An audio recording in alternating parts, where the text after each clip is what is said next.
Assalamualaikum warahmatullahi wabarakatuh. Salam sejahtera bagi kita semua. Semoga anak Bapak tetap sehat ya, dan tetap semangat. Baik, pembelajaran sejarah daring kita pada pertemuan ini adalah kita akan membahas tentang pembagian zaman praaksara.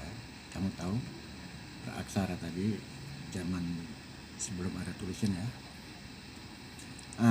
Setelah kalian nanti menyimak video ini, itu Bapak harapkan kalian dapat menjawab pertanyaan sebagai berikut, yaitu kalian dapat menuliskan jenis-jenis peralatan yang digunakan pada masa Paleolitikum. Yang kedua, kalian dapat yang kedua, mengapa peralatan yang digunakan pada masa ini berbentuk masih sangat kasar. Dan yang ketiga, tuliskan mengapa populasi manusia pada masa ini masih sangat kecil. Nah, ini dijawab di buku catatan. Kemudian materi di video ini nanti dicatat ya di buku catatan, difoto dan dikirim ke Bapak. Baik, kita mulai. Pembagian zaman praaksara. Itu ada 3 zaman. Yang pertama, Paleolitikum, yaitu zaman batu tua. Yang kedua, zaman Mesolitikum, atau kita sebut dengan zaman batu tengah. Dan ketiga, zaman Neolitikum atau zaman batu muda. Nah, kita mulai dari yang pertama, yaitu zaman Paleolitikum. Alat yang digunakan pada masa ini berupa batu yang mana pembuatnya itu masih sangat kasar. Ya, karena mereka belum berpikir ya. Pikirannya belum begitu maju, masih primitif, jadi asal dapat aja untuk senjata. Itulah alat mereka. Jadi batu yang digunakan pada masa ini masih sangat kasar.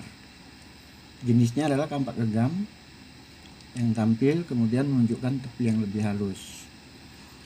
Ada juga tongkat bermacam ukuran, mungkin dipakai untuk menguliti atau memotong binatang buruan.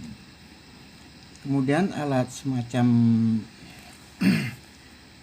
yang dihasilkan juga oleh manusia Paleolitikum itu seperti kakak genggam primitif ini masih beliung atau mirip beliung. Permukaannya kasar, berujung cukup runcing dan mungkin digunakan untuk menggali akar atau umbi-umbian. Kemudian ada batu polyhedral. Disebut demikian karena permukaannya terpecah-pecah, mungkin dipakai sebagai pemecah tulang ataupun peluru lempar untuk membunuh binatang atau musuh. Nah, inilah alat-alat yang digunakan oleh masyarakat yang hidup pada zaman Paleolitikum ya, zaman batu tua yang masih sangat-sangat primitif.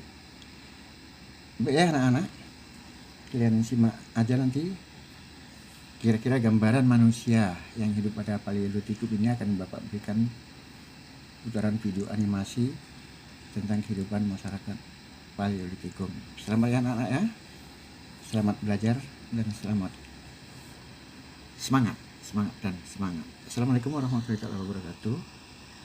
Salam sejahtera bagi kita semua. Nanti ada gilirannya, gue dulu ini. Pada masa praaksara terbagi menjadi 2 zaman, yaitu zaman batu dan zaman logam. Zaman batu dan zaman logam tersebut memiliki corak kehidupan yang berbeda-beda guys. Corak kehidupan masyarakatnya dapat kita klasifikasikan menjadi masa berburu dan mengumpulkan makanan tingkat sederhana, masa berburu dan mengumpulkan makanan tingkat lanjut, masa bercocok tanam, dan masa perundagian. Masa yang pertama adalah masa berburu dan mengumpulkan makanan tingkat sederhana. Corak kehidupan pada masa ini disebut juga dengan budaya Paleolitik. Paleolitik berasal dari bahasa Yunani yaitu paleo yang artinya tua dan litos yang artinya batu. Masa berburu dan mengumpulkan makanan tingkat sederhana berlangsung pada zaman batu tua. Karena alat-alat yang digunakan manusia pada zaman ini masih sangat sederhana dan masih kasar. Masa ini berlangsung diperkirakan sekitar 12.000 tahun yang lalu guys. Adapun manusia pendukung pada masa Paleolitikum yaitu Meganthropus, Pithecanthropus, dan Homo. Kehidupan sosial masyarakat pada masa ini ditandai dengan berburu hewan dan mengumpulkan tumbuh-tumbuhan yang bisa dimakan atau food gathering. Pada masa ini kehidupan masyarakatnya masih sangat bergantung pada alam guys. Mereka selalu hidup berpindah-pindah atau nomad dan mengikuti sumber air, hewan buruan atau sumber makanan mereka. Ada kalanya mereka bermigrasi karena bencana alam, ancaman hewan ataupun ancaman kelompok lainnya. Biasanya manusia pada zaman ini bertempat tinggal di sekitaran sumber air seperti sungai atau danau, karena tempat-tempat seperti itu sering dikunjungi dan dilalui oleh hewan-hewan buruan mereka. Kehidupan sosial masyarakat pada masa ini hidup dalam kelompok kecil untuk berburu dan mengumpulkan makanannya. Jumlah anggota kelompok diperkirakan 5 hingga 20 orang. Pada zaman purba, populasi manusia masih sangat kecil guys, karena kehidupan yang berat untuk bertahan hidup. Dalam kelompok terdapat pembagian tugas kerja. Laki-laki biasanya melakukan perburuan, sedangkan wanita bertugas mengumpulkan bahan makanan seperti buah, tumbuhan, dan juga merawat anak.